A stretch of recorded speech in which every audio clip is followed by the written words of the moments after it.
Daniel Hayes had once been the kind of officer people pointed to as the model of what the badge stood for. He wasn't the loudest in the room, nor the kind to chase attention, but his steady presence carried weight. For nearly 15 years, he patrolled the streets of his small city in Ohio, the kind of town where everyone knew each other's names and most knew his. He was the officer who shook hands at community events, who bought coffee for the homeless man on the corner, who bent down to reassure frightened children when their homes turned into crime scenes.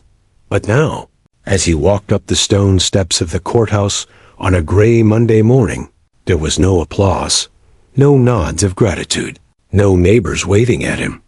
There was only silence broken by the clicks of reporters' cameras and the low hiss of whispers that followed him like a cloud of smoke. He kept his chin slightly lowered, his eyes locked ahead, as if the weight of the sky itself pressed down on his shoulders. The once proud blue uniform that had always defined him was gone, stripped away. Instead, he wore a simple gray suit that did nothing to protect him from the judgment etched on every face.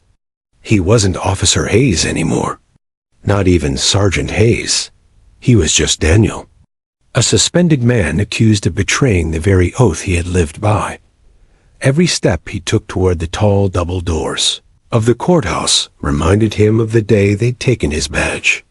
That small golden shield, something he had earned with sweat and blood, had been pulled from his chest in front of his colleagues. He remembered the silence in the room, the way no one had spoken, as his commander looked him in the eye and told him he was being suspended without pay. The memory burned so deeply that he could almost still feel the sting of the metal leaving his chest, leaving a hollow space that nothing could fill.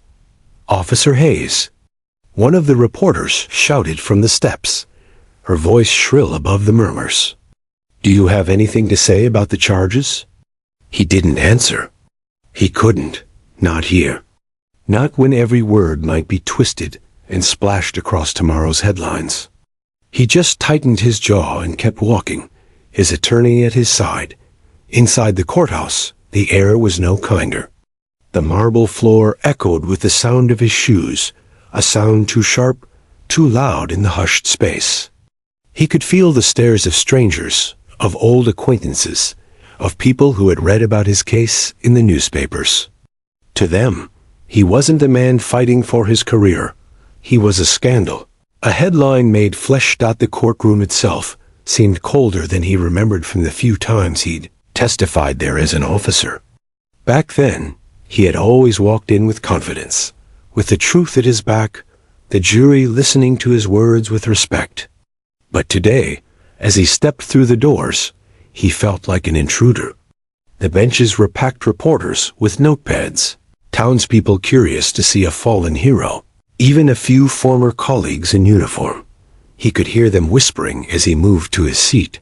"That's him, the officer who tampered with reports. 15 years on the force, and this is how he ends up. I heard he was protecting someone shady, maybe taking money under the table." The words weren't spoken to him directly, but they might as well have been knives thrown into his back. He sat down stiffly at the defense table, his eyes fixed forward, refusing to let them see the storm inside him. Daniel had lived his life by a simple code: serve with honor, protect those who couldn't protect themselves, and never compromise the truth. That's what made this moment feel like suffocation. The accusation said he had falsified a report during a drug raid, covering for a suspect who should have been arrested. The papers painted him as corrupt, a man who had chosen loyalty to criminals over loyalty to the law. But he knew the truth. He had written that report honestly, line by line, exactly as events had unfolded. Yet somehow, the evidence presented against him told a different story. Photos, testimonies, details he didn't recognize were now being used to claim he was the liar. His attorney leaned in. "Stay calm, Daniel. The worst thing you can do is look angry in front of the jury. Calm." How could he be calm when his entire life was on trial? He had given 15 years to this city. He had missed birthdays, holidays, moments with his family, all for the job. And now, all anyone remembered was one accusation, one case, one shadow that erased a career's worth of light. He glanced briefly at the benches behind him. There were a few familiar faces in the crowd, officers he had once trained, younger men and women who had looked up to him. But none of them smiled. None offered encouragement. Their eyes slid away when he tried to meet them, as if looking at him was dangerous, as if defending him might stain their own reputations. That hurt more than the whispers. Betrayal from strangers was one thing. Betrayal from family in uniform was another dot. And then, as his gaze swept across the room, he saw him. Sitting near the back, calm, attentive Rex, the German shepherd he had trained, worked with, trusted with his life. Now under the care of another handler, Rex was still the same loyal creature, his dark eyes focused, his ears perked. For the briefest second, Daniel felt his heart twist with something warmer than despair. That dog didn't care about headlines. That dog knew him, trusted him. If only people had the same clarity as a loyal canine. The judge entered, and the gavel struck against the block, sharp and final. All rise. Daniel stood with the others, his hands trembling slightly at his sides. The trial had begun. The whispers ceased. Every face turned toward him, waiting to see whether the once honored officer would leave this room as a convicted man or a redeemed one. Inside, Daniel fought to steady his breathing. This was it. The beginning of the fight for his name, his honor, his very identity. The fall from grace had been swift and brutal, but whether he would stay fallen or rise again, that was yet to be written. The sound inside the courtroom shifted once the judge settled into his seat. The bang of the gavel had silenced the crowd for a moment. But now the murmur started again, low and insistent, like the hum of bees in a hive. Daniel Hayes sat stiffly at the defense table, his fingers laced together so tightly that his knuckles had turned pale. He tried not to look around, but the weight of the stairs pressed on him until he could feel them, one after another, digging into his skin like invisible thorns. He had faced dangerous men before, armed criminals in dark alleys, violent suspects cornered in their homes, but this was different. Those men had always been in front of him, threats he could see and act against. This courtroom, however, was filled with people who judged without speaking, who condemned with only their eyes. He couldn't defend himself against that dot. In the front row of the gallery sat a cluster of reporters, their pens already scribbling furiously across notepads. A few had recorders placed neatly in front of them, blinking red with every sound captured. To them, Daniel was not a man. He was a story. A headline that would sell papers and feed online clicks. They didn't care if he was guilty or innocent. What mattered was the drama, the spectacle. One reporter, a woman with sharp features and hair, pulled tightly into a bun, leaned toward her colleague and whispered something. Daniel caught just enough of it to hear his name paired with the word disgraced. Behind the reporters, the gallery was filled with townspeople, many of whom Daniel recognized. There was Mrs. Larkin, the widow he had once comforted after her husband died in a hit and run. She had clutched his hand and sobbed into his uniform while he promised her justice. Now, she wouldn't even look at him. A group of young men in the back, faces he remembered from youth programs he had volunteered for, whispered and laughed quietly, as if the trial was some kind of performance. Daniel's chest tightened with every familiar face that now looked at him as though he were a stranger. Then there were his colleagues. A few officers in uniform lined the benches, their polished badges catching the light from the courtroom lamps. Daniel had trained some of them, ridden on patrol with others. They had once called him mentor, partner, friend, but now they sat stone-faced, avoiding his eyes. He couldn't tell whether they were there out of curiosity, duty, or quiet condemnation. It didn't matter. The fact that none of them had reached out since his suspension was enough. He was alone. "Defendant will please rise," the judge announced. His voice booming through the courtroom. Daniel pushed himself to his feet. His legs felt heavier than stone. He heard the shuffle of the jury rising too, their expressions carefully blank. They had been instructed not to show bias, but Daniel knew better.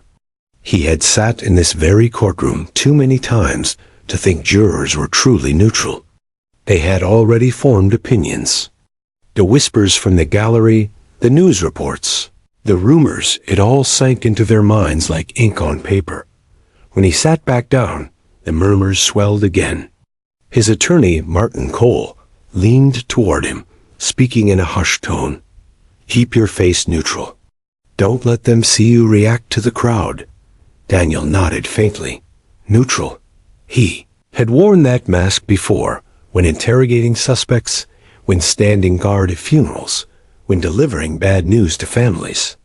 But this time, the mask felt brittle. His pulse hammered too loudly in his ears. He thought of his family. His younger sister, who had stopped answering his calls 2 weeks after the suspension. His father, who had always been proud of his son's service, now silent whenever his name was mentioned at the family table. He thought of the empty apartment he returned to each night, the shelves lined with commendations that now felt like hollow relics of a life erased. The whispers in the gallery weren't just from strangers. They echoed the doubts of those who had once believed in him. As the proceedings began, the prosecutor rose. He was a tall man with graying hair and an air of smug confidence. "Ladies and gentlemen," he said, his voice carrying effortlessly across the room, "we are here today because the defendant, Daniel Hayes, chose to betray the badge he wore." The words struck Daniel like physical blows. The gallery shifted uncomfortably, the murmurs rising again. Betray the badge. It was the phrase everyone would remember, the one that would splash across tomorrow's newspapers.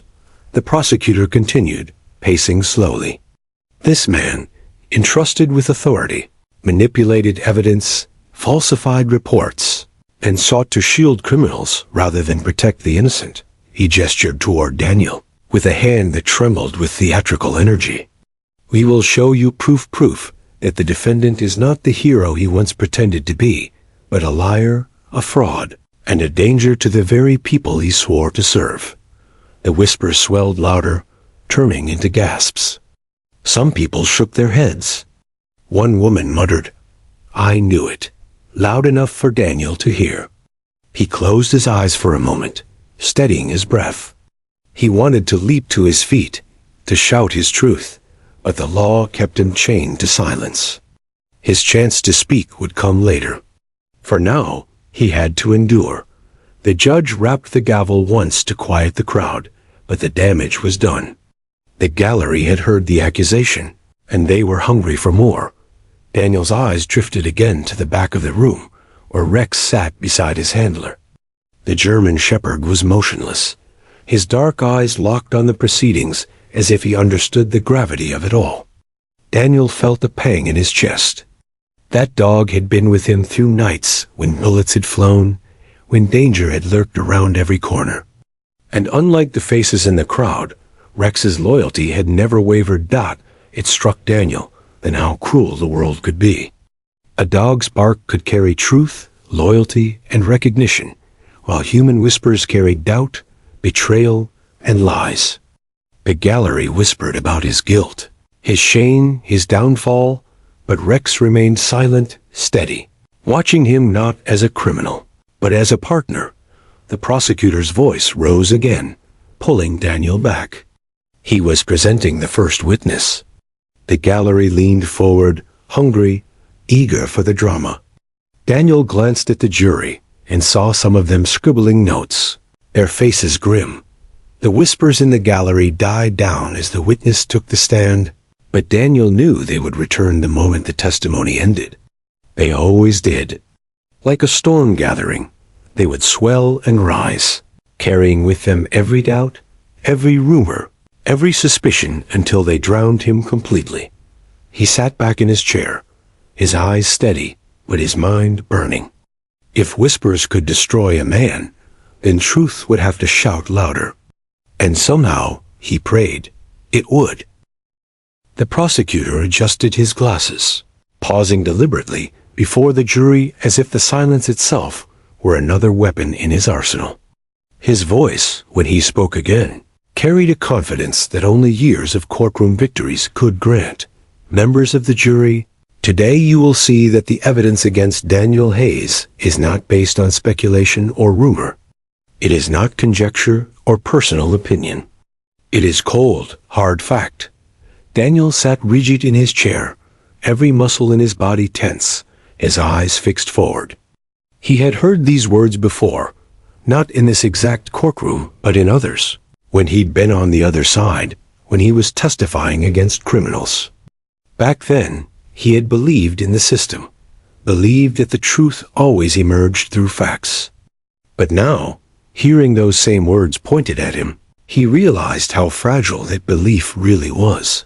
The prosecutor walked to a large display board set up near the jury box. He gestured, and an assistant clipped a photograph onto it. The image was grainy, taken from surveillance footage during a late-night raid. This, the prosecutor announced, is from the night in question. The night Officer Hayes falsified his report. Daniel's stomach twisted at the words. He knew the photograph. Well, it was from the raid where everything had gone wrong. A drug house on the outskirts of town, a raid that should have been routine. He remembered the smell of mildew in the air, the creak of old wooden stairs as they entered, the adrenaline pounding in his veins. He had written his report carefully, every detail logged. But somehow, the prosecutor was about to turn it against him. The prosecutor pointed to a blurred figure in the corner of the photo. According to Officer Hayes' report, this man fled the scene before he could be apprehended. But as you can see from the footage, that is not what happened. He clipped another photo beside the first. This one showed the same man, but closer, clearer. This individual was later identified as Samuel Vega, a known associate of the Vega cartel. Hayes claimed Vega escaped, yet multiple witnesses state they saw Hayes speaking to him privately before he left the scene. The question is simple. Why would Hayes, a decorated officer, allow a criminal to walk free? A murmur rippled through the courtroom. Daniel's fists clenched beneath the table. It wasn't true. Yes, Vega had been there. Yes, he had fled. But Daniel had never spoken to him, never cut a deal in the shadows. He had written what he saw.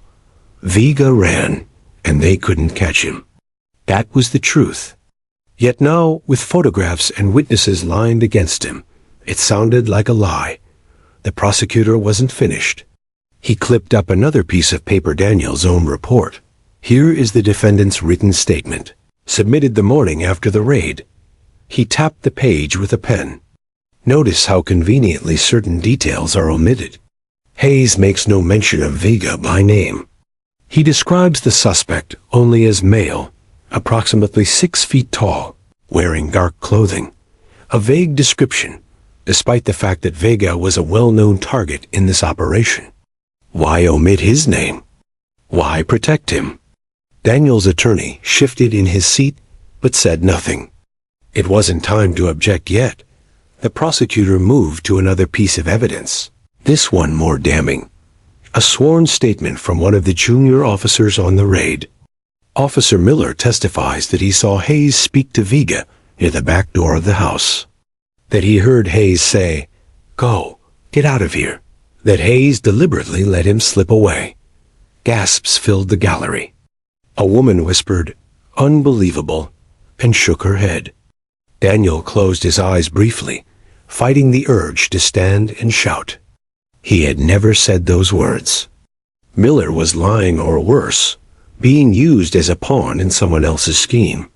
But to the jury, to the public, the story sounded airtight.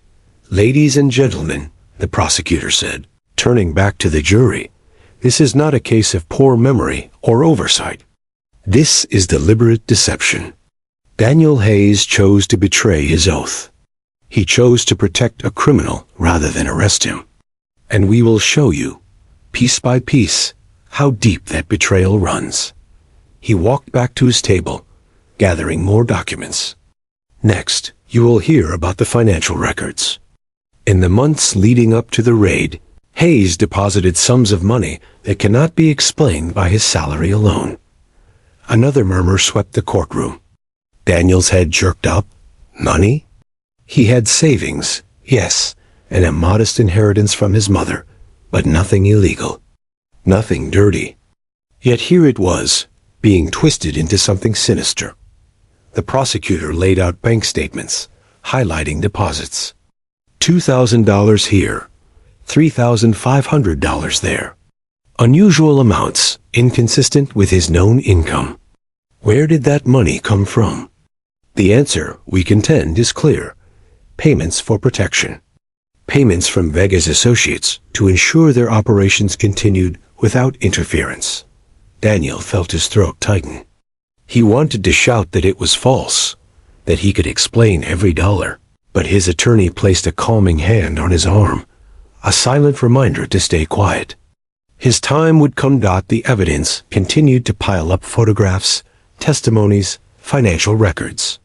Each piece, taken alone, could have been explained. But strung together in the prosecutor's carefully crafted narrative, they painted him as corrupt, guilty, unworthy of the badge he once wore. The jury sat stone-faced, absorbing it all. The gallery leaned forward, eager for each revelation. Daniel could hear their whispers, like daggers thrown behind his back. Looks like they've got him. I always thought he was too good to be true. Guess even heroes fall. He swallowed hard, his jaw tightening. He remembered the day he had first pinned on the badge, the pride swelling in his chest.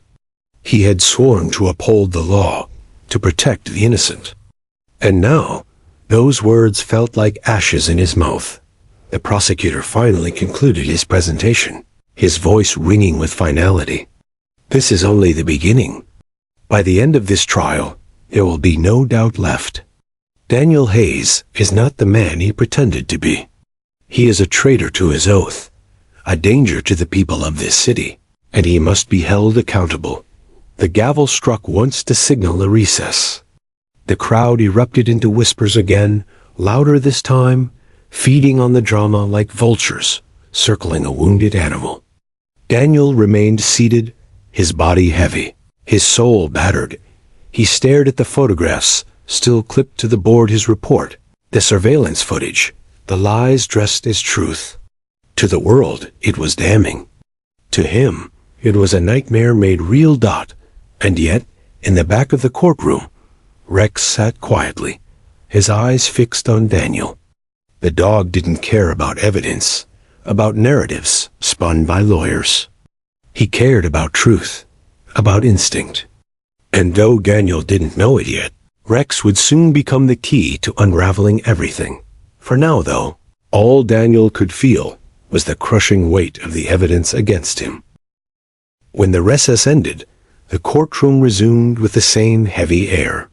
Daniel Hayes sat motionless at the defense table, but inside, his mind churned like a storm at sea. The prosecutor's words still echoed: traitor, betrayal, danger. Each label stuck like tar, impossible to wash away. He knew the jury had heard them, knew the gallery had swallowed them whole. For many, the case already seemed decided. He tried not to look at the board with the photographs still pinned, but his eyes betrayed him. The blurred image of Samuel Vega lingered there, accusing him. Next to it, the copy of his report looked almost foreign, as if it belonged to someone else. He clenched his fists under the table, feeling his nails dig into his palms. This was the version of him the world now believed in. Corrupt, dishonest, guilty. Martin Cole, his attorney, leaned over. Don't react, Daniel. Let me handle it. Daniel gave a small nod, though his inside screamed otherwise. How could he not react when his entire life was being shredded piece by piece? He glanced at the jury box again, stone faces, unreadable eyes. He had once believed that truth was enough. But now, truth seemed fragile, easily smothered under the weight of lies. As the prosecutor prepared his next round, Daniel's gaze drifted to the back of the room. That was when he saw him again. Rex. The German Shepherd sat calmly beside his new handler, Officer Karen Mills. His black and tan coat gleamed under the courtroom lights. His ears perked, his eyes steady and alert. He looked out of place among the rows of whispering spectators, like a soldier standing guard in enemy territory. Daniel felt something inside him loosen, just a fraction. That dog was the last piece of his old life, the only one who hadn't turned away. Memories came unbidden, rushing through him. He remembered the first day Rex had arrived at the precinct, a wiry young dog with too much energy and a sharp intelligence in his eyes. Most handlers had seen him as difficult, too stubborn for training. But Daniel had looked past the stubbornness and seen something else: potential, loyalty waiting to be shaped. Their first weeks together had been chaos. Rex pulled on the leash, ignored commands, barked at shadows. Daniel had spent long nights in the training yard, repeating drills until both man and dog were exhausted. Slowly, progress came. A sit here, a quiet there, the beginnings of trust forming like threads of a web, and then came the night that bond was sealed forever. Daniel could still feel the cold rain pelting his uniform, hear the crack of gunfire in a narrow alley. He had been pinned, a suspect firing wildly from behind a dumpster. His backup was minutes away, minutes he didn't have. Rex had been at his side, trembling with adrenaline. With one command, the dog launched forward, fearless, taking down the armed man before another bullet could fly. Daniel had walked away alive that night because of Rex. From then on, they had been inseparable. But when Daniel was suspended, Rex was reassigned. Officers were told not to visit him, not to speak of him. For months, Daniel had wondered if the dog even remembered him. Seeing Rex now, watching him sit with that same steady posture, Daniel knew the answer. Loyalty like that didn't fade. The prosecutor's voice cut through his thoughts. "Your Honor, I'd like to call our next witness." The bailiff opened the side door, and in walked Officer Miller, the same junior officer who had testified that Daniel had let Vega escape. The gallery leaned forward, eager for the next blow. Miller took the stand, swore his oath, and began recounting the night of the raid. His words were smooth, rehearsed. He told the jury he had seen Daniel speak privately to Vega, had heard those damning words. "Go, get out of here." Daniel's chest burned. Lies, all lies. Yet Miller spoke with such conviction that even Daniel almost doubted himself for a heartbeat. The prosecutor pressed on. "And you're certain, Officer Miller, that you heard the defendant give Vega permission to flee?" "Yes, sir." "Clear as day," Miller replied. "I was shocked. I didn't know what to do." The gallery murmured again. The judge banged his gavel for silence. Daniel's attorney rose for cross-examination, but Miller stuck to his story, unflinching. Every answer tightened the noose around Daniel's neck. When Miller stepped down, Daniel felt hollow. Betrayal by a fellow officer cut deeper than any accusation. He looked toward the gallery, searching for a friendly face, but found none. Only stares of disappointment, curiosity, condemnation. Except Rex. The dog had risen slightly, ears twitching, eyes locked on Miller as he passed. A low rumble of a growl vibrated in Rex's throat, so faint only those nearby could hear. Officer Mills tugged gently at his leash, whispering, "Easy, boy." But Rex's gaze never wavered, tracking Miller until he disappeared through the side door. Daniel's pulse quickened. Rex knew.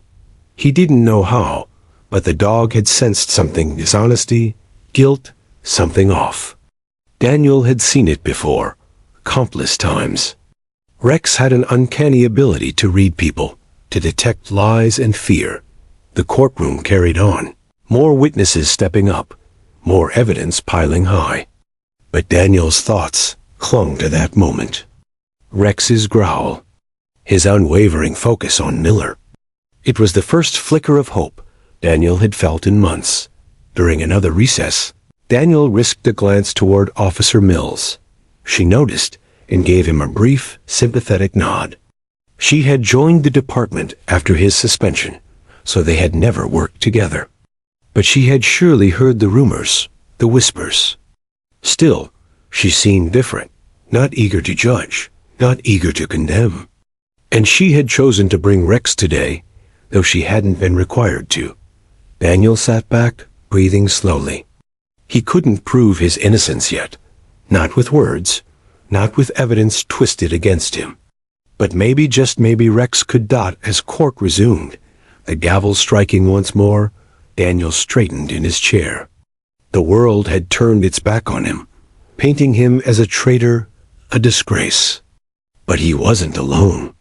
In a room full of enemies, one ally remained. A four-legged soldier with eyes that saw deeper than lies. And Daniel knew, deep in his gut, that Rex would not stay silent forever. The courtroom had grown suffocating. Hours of testimony, cross-examinations, and legal jargon had blurred together, draining the last remnants of Daniel Hayes's patience. He sat stiffly at the defense table, hands clasped tight, jaw clenched. Every new witness felt like another hammer striking a coffin nail. The prosecutor, Stephen Marlowe, moved with the confidence of a man who believed victory was already in his grasp. He had a slight smirk when he spoke, as though the trial were little more than theater, and he was its star.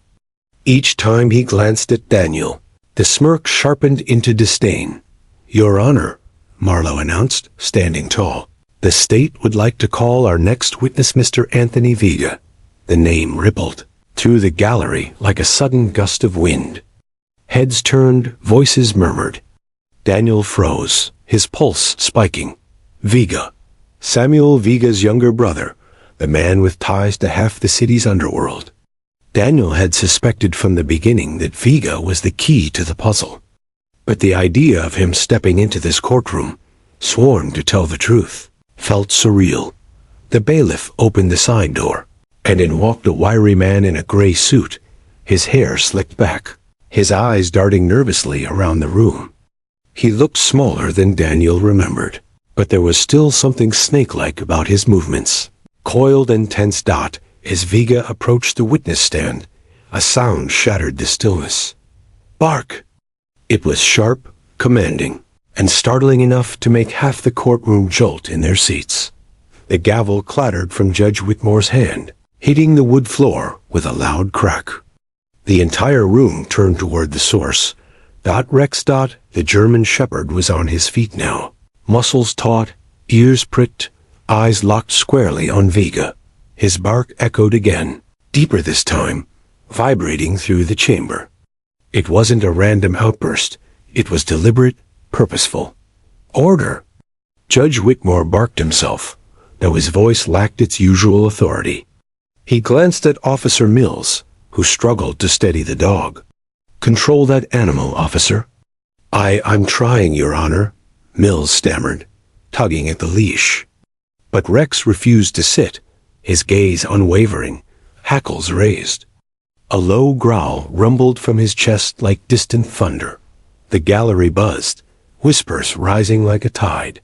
Cameras clicked. Reporters scribbled furiously. Daniel's heart pounded as he watched. He knew that bark. It wasn't aggression. It was recognition.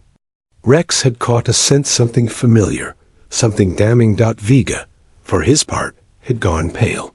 His steps faltered as he approached the stand, his eyes flicking toward the dog with unmistakable fear. He licked his lips, adjusted his tie, tried to steady his shaking hands. The judge retrieved his gavel, banging it with less composure than before. "Proceed, Mr. Marlowe." Marlowe tried to brush off the disruption, but Daniel could see the flicker of unease in his eyes. He positioned himself near Vega, speaking in a rehearsed tone. Mr. Vega, can you tell the court about your interactions with the defendant, Daniel Hayes? Vega cleared his throat, voice quivering at first. Why, yes, Officer Hayes met with my brother. Before the night of the raid. He told him he would look the other way. Another ripple through the gallery. Marlowe nodded, as though expecting this. And how do you know this? Because my brother told me himself.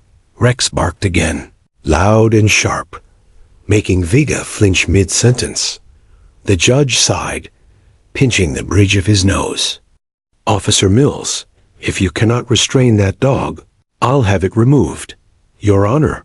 Daniel's attorney, Martin Cole, rose quickly, his voice firm. If I may, this dog is not barking without reason. Rex is a trained K9, certified in detection and response. His behavior should not be dismissed as random. Marlowe scoffed. Objection. This is ridiculous. The animal is not a witness. Cole pressed on. But he is reacting specifically to Mr. Vega. Surely the court cannot ignore that.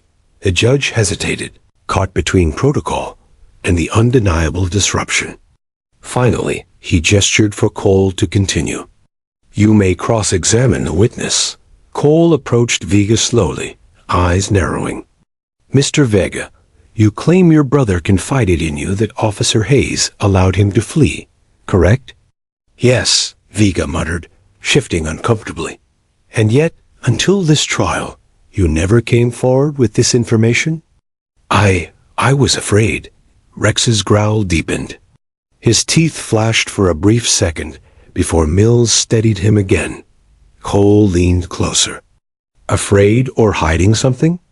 Perhaps you weren't merely a bystander in your brother's activities. Perhaps you were directly involved. Vega's eyes darted around the courtroom, sweat beading on his forehead. That's not true, really? Cole said, pulling a folder from his briefcase. Because records show you were present at several of your brother's warehouses. Places later tied to smuggling operations. Places Officer Hayes was investigating before his suspension. Marlowe jumped up. Objection. This is irrelevant. The judge raised a hand. Overruled. Continue. The tension thickened. The gallery leaned forward, eager, breathless. Cole spread photos across the evidence board. Surveillance shots of Vega near trucks, near men unloading crates. These are not the actions of an innocent bystander. And Rex seems to agree. As if on cue, Rex barked again, his body lunging slightly against the leash. This time, no one laughed it off. Reporters scribbled harder. Jurors exchanged uneasy glances. Daniel sat frozen, a mixture of awe and dread coursing through him. Rex had always had this gift, this uncanny instinct. Now, in front of the world, he was calling out the truth no one else dared see. Vega's facade cracked. His voice wavered. I didn't. Yes, you did, Cole interrupted. You've lied under oath. And this dog has done what many humans could not expose your fear. The courtroom erupted with noise gasps, whispers, even a few cheers, quickly hushed by the bailiff. Judge Whitmore banged his gavel repeatedly. Order! Order in this court! His face had lost its usual stern composure, replaced with unease. The gavel slipped once again from his grasp, clattering to the floor. The symbolism wasn't lost on anyone. In that moment, the balance shifted. For weeks, Daniel had been drowning under accusations, his reputation torn apart. But now, with a single bark, Rex had cracked the prosecution's armor. Vega sat trembling, unable to meet anyone's gaze. The jury stared at him, suspicion thick in their expressions. Marlowe looked furious, scrambling to recover control. And Daniel, for the first time in months, felt the weight on his chest lift, just slightly, because the truth had finally found its voice. And it had come from the one ally who had never abandoned him. The air inside the courtroom felt electric, charged with something invisible but undeniable. What had started as just another day of testimony had shifted into something far more dangerous, far more alive. Everyone could feel it. The reporters at the back scribbled feverishly. The gallery leaned forward in anticipation, and even the jurors, who had sat in stiff detachment through endless hours of procedure, now looked wide-eyed and unsettled. And at the center of it all was Rex. The German shepherd sat like a soldier in the gallery, his body rigid, his eyes unblinking, still locked on Anthony Vega. The growl in his chest had quieted, but his presence remained a force of its own, commanding the room without a single word. Daniel Hayes couldn't take his eyes off him. This was no coincidence. Rex was reacting to something no human could see. And Daniel knew enough about his old partner to trust that instinct. "Mr. Vega," Martin Cole's voice rang sharp and cutting. "I'll ask again. Were you present during the raid in question?" Vega swallowed, his Adam's apple bobbing nervously. I was nearby." Cole raised an eyebrow. "Nearby? Yet earlier you testified that your knowledge of Officer Hayes' supposed betrayal came only from your brother's words. Now you place yourself at the scene?" The jurors shifted in their seats. Murmurs swept through the gallery. Vega's eyes darted around the room. He tugged at his collar, beads of sweat forming along his temple. "I didn't mean it like that. I was close, but I didn't see anything directly." Cole leaned closer, his voice dropping into something quieter, almost conspiratorial. "The truth, Mr. Vega, is that you weren't just a bystander. You were involved. You had business with your brother. You had every reason to want Officer Hayes out of the way. Isn't that correct?" Rex barked once, short, sharp, explosive. The sound cut through the silence like a blade. Vega flinched so violently, his chair scraped against the floor. The judge startled, nearly dropping his gavel again. While the gallery erupted into gasps, Cole seized the moment, slamming his hand down on the table. "There it is. Even the dog knows when you lie." "Objection!" Marlowe shouted, his face flushed red with frustration. "This is absurd. The defense is trying to turn this into a circus, but the damage was done."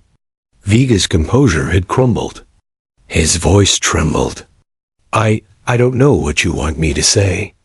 "The truth," Cole pressed. "For once in your life, the truth." For a long moment, Vega sat frozen, his breathing ragged, his gaze locked on Rex as if the dog's eyes could pierce straight into his soul. Then something broke. His shoulders sagged, his lips trembled, and words tumbled out. "Fine. Yes, I was there. I met my brother that night. But it wasn't Hayes. He didn't help Vega escape. He was trying to stop him." The courtroom exploded. Gasps, shouts, disbelief. The bailiff banged his baton, shouting for order, but the noise only swelled. The jury leaned forward, their eyes now locked on Vega, as if he were prey cornered at last. Cole's voice sliced through the uproar. "Repeat that for the court, Mr. Vega." Vega's face twisted with despair. He knew he was cornered, knew the walls had finally closed in. "It wasn't him. Hayes didn't let my brother go. He tried to arrest him, but his words faltered. He swallowed hard, his eyes flicking desperately toward the prosecutor. But someone else intervened. The room froze. Marlowe's face darkened. Cole pounced. "Who?" Vega's hands trembled. "Officer Miller," he whispered. A collective gasp rippled through the room, louder than before. Daniel felt the blood drain from his face. Miller, the same officer who had testified against him, swearing that Daniel had uttered the words that freed Vega. Cole didn't blink. "Are you saying Officer Miller, not Daniel Hayes, allowed Samuel Vega to escape?" Vega nodded reluctantly, his voice cracking. "Miller, he was working with us. With my brother. He said Hayes was becoming a problem, that he was getting too close. They needed him out of the way. The gallery erupted again, the sound deafening. The judge hammered his gavel repeatedly, shouting for silence. But the court was unraveling. Chaos swallowing order. Daniel sat in stunned silence.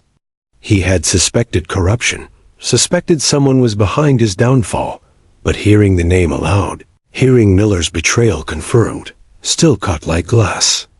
Miller, the junior officer he'd mentored, the one he'd vouched for. The betrayal was deeper than anything he'd imagined.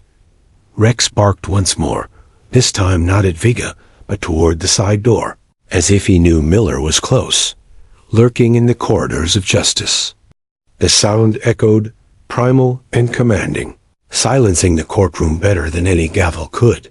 The judge's voice wavered as he tried to regain control. This court will have order. Mr. Viga, your testimony has serious implications. You are aware of the consequences of perjury? Vega collapsed into his chair, his face buried in his hands.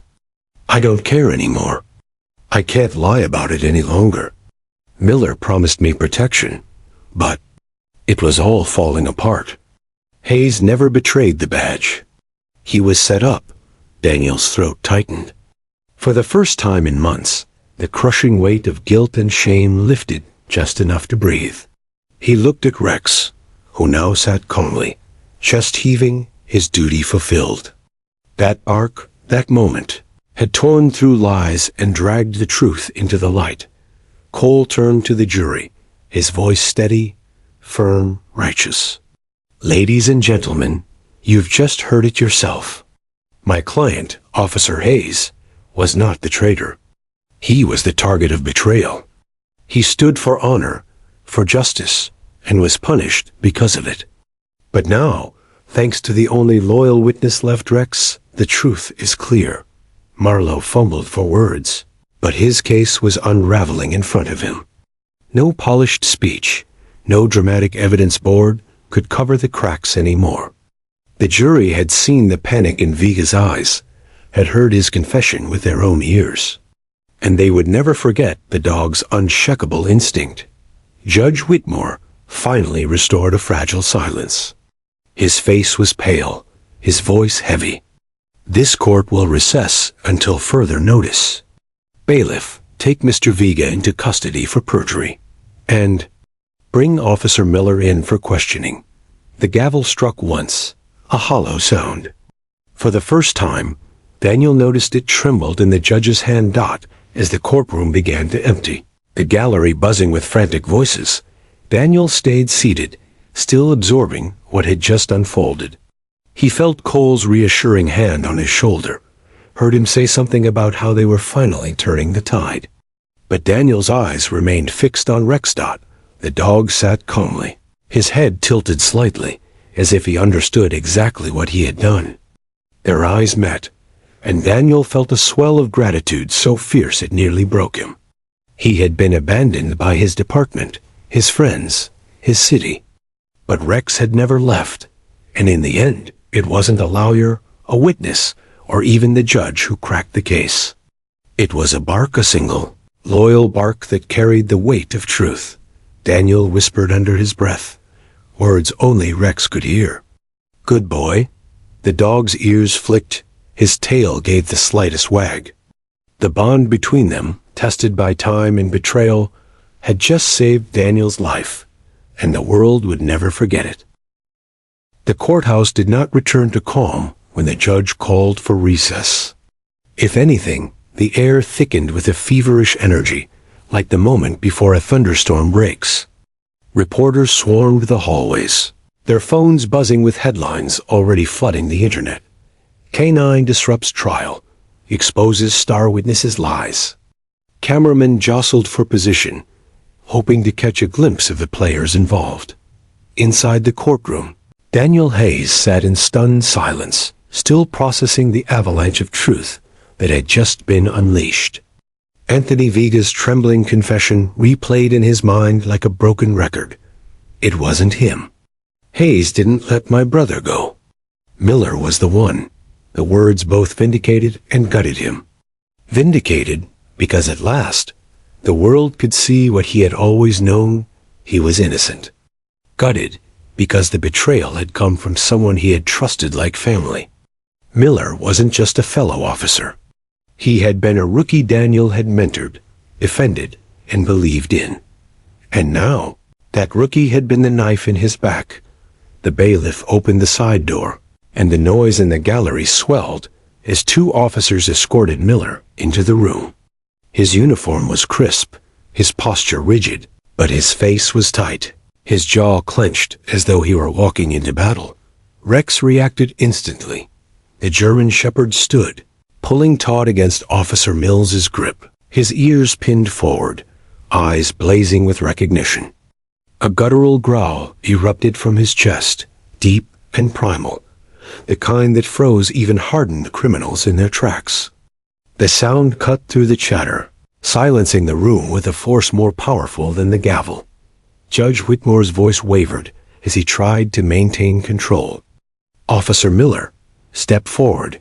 Miller's eyes flicked to Rex, then to Daniel, then quickly away. His hands balled into fists at his sides, and for a moment, Daniel thought he saw fear raw, unfiltered fear flash across his face. Martin Cole wasted no time. He rose, his voice ringing like a blade drawn from its sheath. "Your Honor, the defense requests to recall Officer Miller to the stand. In light of Mr. Viga's testimony, it is imperative we hear his account under oath." The judge hesitated, his gavel trembling slightly in his grip. The entire courtroom waited, breath held. Finally, he nodded. "Very well. Officer Miller, take the stand." The bailiff guided him forward. Miller moved stiffly, his face carefully composed, but the cracks were already showing. He avoided Daniel's gaze, avoided the jury's eyes, and when Rex growled again, louder this time, his composure wavered. Cole began, his tone calm but piercing. "Officer Miller, earlier in this trial, you swore under oath that you heard Officer Hayes tell Samuel Viga to run. Do you still stand by that testimony?" "Yes," Miller snapped quickly, too quickly. "That's what happened," Rex barked. A deep, sharp bark that reverberated off the walls. The gallery gasped. Someone whispered, "He's lying." Cole tilted his head, his lips curling into a grim smile. "Interesting. Because Anthony Viga just testified that you were the one who let his brother escape. He named you, Officer Miller, directly." Miller's jaw tightened. "He's a criminal. You can't believe a word he says." Cole stepped closer. "And yet this dog, this trained K9, with a record of service longer and more honorable than your own, seems to agree with him." The jury stirred, exchanging uneasy glances. Rex's growls grew louder, his entire body straining toward the stand, as though he could drag the truth out of Miller by force. The judge banged his gavel. "Order! Control that animal!" But no one was listening. The court was transfixed. Cole's voice hardened. "Tell us the truth, Miller. Did you conspire with the Viga family to frame Officer Hayes?" "No," Miller barked, his voice cracking. Sweat beaded on his forehead. Rex lunged against his leash, barking furiously now. The sound thundered through the chamber, drowning out the judge's calls for order. It was chaos, but chaos with purpose. Cole slammed his fist onto the defense table. "Answer the question." Miller's mask cracked. His voice rose, desperate, frantic. "You don't understand. Hayes was getting too close. He was digging into things he shouldn't. If he had kept pushing, we all would have been exposed." The gallery erupted. Shouts, gasps, cries of disbelief filled the air. The jury recoiled, stunned. Reporters scribbled as though their pens might catch fire. Cole pounced. "We? Who is we, Officer Miller?" Miller froze, realizing too late what he had revealed. His breathing quickened, his eyes darted like a cornered animal. I don't. I didn't mean," Rex barked again, a single, Sharp command that silenced even Miller's stumbling words. And then the truth spilled out. It was bigger than me. Miller shouted, his voice breaking. Vega had people everywhere, inside the department, inside the courts. I was told to set Hayes up, to make him take the fall. I didn't have a choice. The courtroom exploded. The bailiff struggled to restore order as the judge hammered his gavel, shouting for silence. But nothing could drown out the words. They hung in the air like smoke, impossible to ignore. Doc Daniel sat frozen, his entire body numb. The confirmation was both vindication and devastation. He had been right. He had been framed. But hearing Miller admit it, the officer he had trusted, defended, mentored cut deeper than any wound. Rex quieted now, his mission complete. He sat back on his haunches, chest heaving, eyes still locked on Miller as if to say, I knew. Judge Whitmore's face was ashen. His gavel trembled as he spoke. This court will adjourn until tomorrow. Officer Miller, you are hereby remanded into custody pending investigation into these allegations. The bailiff moved to escort him, but Miller's composure finally shattered. You don't know what you're dealing with. He shouted, his voice echoing through the chamber. This goes higher than me. Hayes doesn't know how lucky he is. He should have stayed quiet. The bailiff dragged him out, his protests fading down the corridor. Silence followed, thick and heavy. All eyes turned to Daniel. For the first time in months, those eyes no longer held accusation. They held sympathy, respect, even awe. Martin Cole placed a hand on his client's shoulder, his voice low but firm. We've done it, Daniel. The truth is out. They can't bury it anymore. Daniel looked at Rex, his loyal partner, his last ally in a world that had abandoned him. The dog sat calmly now, his tail wagging just once, as if to reassure him. And for the first time since this nightmare began, Daniel allowed himself a fragile, trembling smile. The truth had been unleashed, and it had teeth. The following morning, the courthouse steps looked like the stage of a political rally. Reporters swarmed every inch, their microphones raised like weapons, their cameras flashing as though trying to burn the truth into permanent record. Headlines had exploded across every news outlet overnight. Explosive testimony rocks trial. Officer claims Hayes was framed. Police corruption scandal uncovered star witness recants. K9 exposes lies in courtroom. Showdown.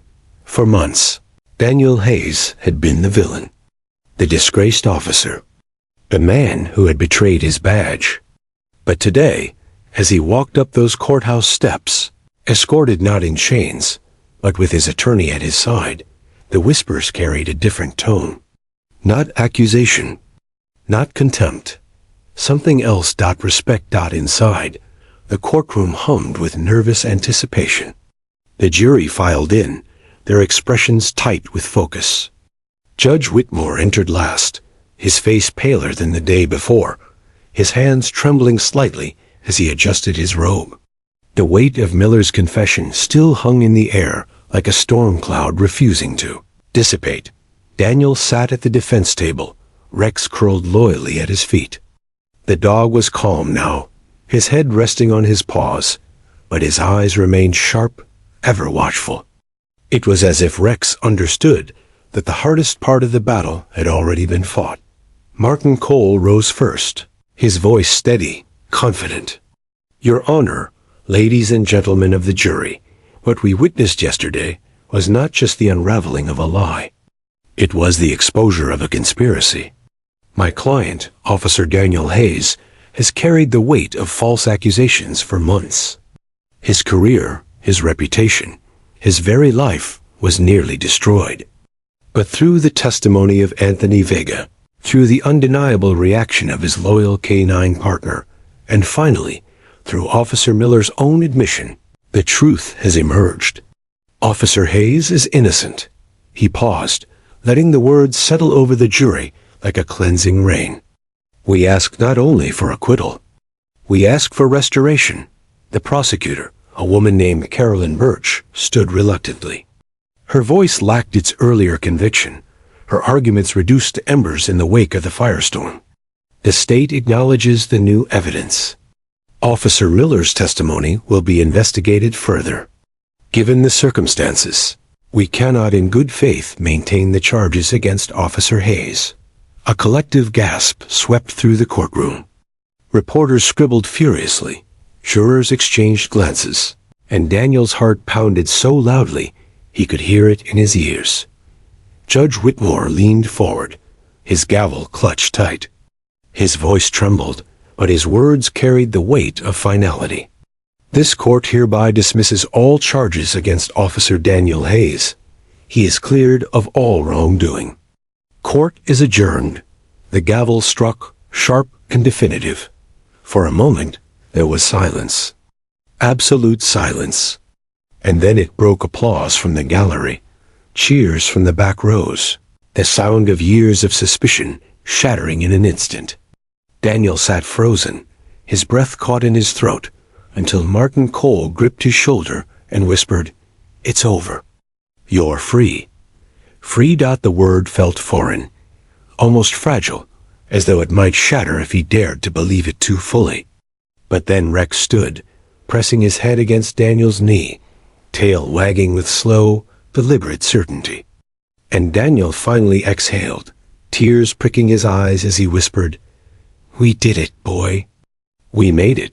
Outside, the steps of the courthouse erupted into chaos. Cameras flashed, microphones thrust into his face, voices shouting questions he couldn't even process. "Officer Hayes, how does it feel to be vindicated? Do you plan to sue the department? What does this mean for the Vega family case?" Daniel shielded his eyes, overwhelmed. He had spent months suffocating under silence, yet now, with the world demanding his voice, he found he had none. The noise pressed in, threatening to crush him, until Rex barked once, sharp and commanding. The crowd fell silent. Reporters drew back instinctively, stunned by the sudden authority in that bark. Daniel looked down at his partner and managed a faint, grateful smile. Rex had spoken for him, as he always had. Later, back at Cole's office, the two men sat with steaming cups of coffee, the exhaustion finally catching up with them. Cole leaned back, his usual sharpness softened into warmth. "You know, Daniel, I've fought a lot of cases, but I've never seen anything like this. That dog of yours? He's the reason the truth came out." Daniel reached down, scratching behind Rex's ears. "He's more than a partner. He's the only one who never stopped believing in me." His voice cracked slightly, the weight of gratitude and pain mixing in his chest. When everyone else turned their backs, he stayed. Cole nodded. Sometimes, the most loyal witness doesn't need words. Weeks passed, and the city slowly adjusted to the fallout. Officer Miller's arrest led to a wider investigation. Names surfaced, connections unearthed, and the web of corruption Vega had woven began to unravel thread by thread. But for Daniel, the spotlight wasn't a place of triumph. It was a place of healing. He declined interviews, avoided cameras, and instead returned to the quiet spaces he had missed, the park at dawn, the corner coffee shop where he used to read case files, the quiet hum of Rex's breathing at night. One evening, he walked into the precinct for the first time since his suspension. The station fell silent as he entered, every pair of eyes turning toward him. For a moment, the weight of judgment threatened to crush him again. But then, slowly, one officer stood and clapped. Another followed, and another, until the room filled with applause. Daniel's throat tightened. He nodded once, humbled beyond words. He knew rebuilding trust would take time, but for the first time, he believed it was possible. Months later, Daniel stood at a ceremony held in the city square. It wasn't for him, it was for Rex. The mayor spoke into the microphone, her voice carrying across the gathered crowd. Today, we honor K9 Rex for his extraordinary service, his unwavering loyalty, and his role in uncovering the truth that restored justice to this city. Rex reminds us all that courage comes in many forms, and sometimes it has 4 legs and a wagging tail. The crowd erupted in applause as a medal was placed on Rex's collar. Daniel knelt beside him, tears threatening to spill. He whispered, so only his partner could hear, "You saved me, Rex, not just in court. You saved me from losing myself." Rex barked once, sharp and joyful, as if to say he already knew. As the sun dipped below the horizon, Daniel and Rex walked home together. The streets were quieter now, the shadows long and gentle. For the first time in what felt like forever, Daniel felt no weight on his shoulders, no eyes burning into his back. Only peace. At his apartment, he set aside his badge newly restored, shining brighter than ever, and placed it on the table. He didn't need to wear it tonight. Tonight, he was just a man, and Rex was just a dog. Together, survivors of a storm that could have destroyed them both. They sat on the balcony, watching the city lights flicker. Daniel rested his hand on Rex's head and whispered, "We made it, partner." Rex sighed, laying his head on Daniel's lap, his eyes closing in contentment. And in that silence unspoken, unbroken redemption lived.